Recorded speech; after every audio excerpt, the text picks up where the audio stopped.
Well, I'd like to talk about life itself, if that's all right with you. In a sort of a philosophical way? No, Life Itself, the film. Right. Okay. So Life Itself, and this is kind of the point at which the stream goes. Life Itself is a documentary about a film critic, and it's a documentary about Roger Ebert. Now, you're familiar with Roger Ebert's work, of course. We have discussed it many times. Roger Ebert, who, for my money, was the great American humanist film critic. He had an extraordinary career. He started out as a newspaper editor. He then became the film critic at the Chicago Sun-Times, where he wrote very kind of ahead of the curve, cutting-edge reviews of films like Bonnie and Clyde, which he understood and managed to describe, both its cruelty and its beauty, and the fact that it was a period piece, but it was also incredibly contemporary. He did that brilliantly. He then ended up on television with his, I suppose, rival at the Tribune, Gene Siskel, and together they started doing this very combative TV relationship review show in which they became famous for the thumbs up, thumbs down movie rating system, which some people consider to be absolutely the end of film criticism, and some people consider to be the saviour of populist film criticism. They became incredibly popular, and oddly, they became very, very influential. But what they did, basically, was that they had a movie show in which they rowed with each other. And one of the things that I really like about this documentary, which is directed by Steve James, who made Hoop Dreams, which actually Ebert, and I think Siskel as well, championed very, very early on, is that it has some wonderful outtake footage of Siskel and Ebert after, when the camera is it's off-cut stuff, in which it's clear that the combative relationship that they had on television. You ever see the Siskel and Ebert stuff? I have to say no. Okay, well I didn't see the attraction in two kind of people squabbling about movies. Because they were incredibly erudite and incredibly funny, and they both loved movies. And when they argued, they argued exactly the way that people do in real life. And one of the things that Ebert always believed about film criticism was that film criticism was something that took place in the real world, and something that I agree with entirely, that people don't talk about films by saying, well, if you like this, you like that, and well, they go, that was the, and they get, because films somehow bypass the cerebral cortex and go straight, they hit you at a gut level. And what's fascinating is that the rivalry between Siskel and Ebert seemed to exist not only when the cameras didn't look like it was something that was dreamed up in order to make the television show work, it looked like it was something real.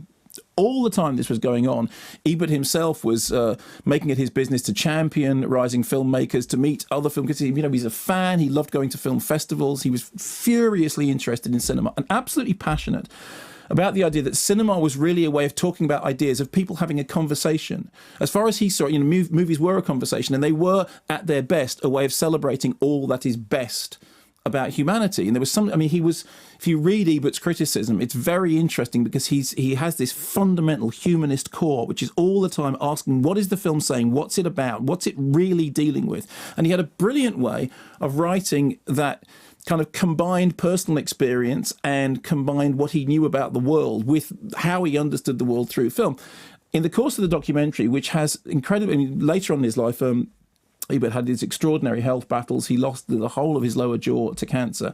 And the film is made toward the end of his life with extraordinarily intimate access to him having these medical battles, and his magnificent wife, Chaz, who seems to be all the things that he admired about humanity, which he wrote about so often. And even when he's been robbed of his voice by his illness, he is positive, and he refound his voice, oddly enough, on the internet at a time when everybody was writing that somehow the internet was going to destroy film criticism. Ebert was one of the very, very early pioneers of using the internet to have a global voice, to write his blogs, to write more personally about stuff. And during the course of this really life-affirming, wonderful, vibrant documentary, we hear from people like Martin Scorsese, who some of Scorsese's films, Ebert liked some of them, he didn't like so much. Scorsese talks about being on the wrong end of a bad review. But he also struggles to find anything nice to say about Beyond the Valley of the Dolls, which Roger Ebert wrote for Russ Meyer, which is this kind of trashy exploitation movie. And they're trying to get Scorsese to find anything good about it. He says, well, the editing on one of the sex scenes was quite interesting, which is the best he can come up with.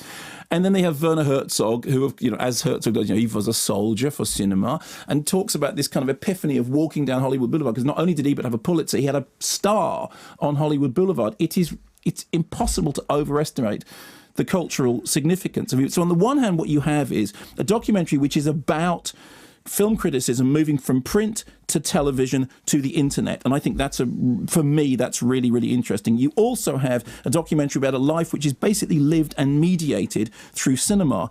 Beyond that, you have a documentary about somebody finding happiness and love with their partner and with their family, and then facing extraordinary illness and, physical battles with immense grace and immense good humor, and not ever allowing those circumstances to take the edge off their writing.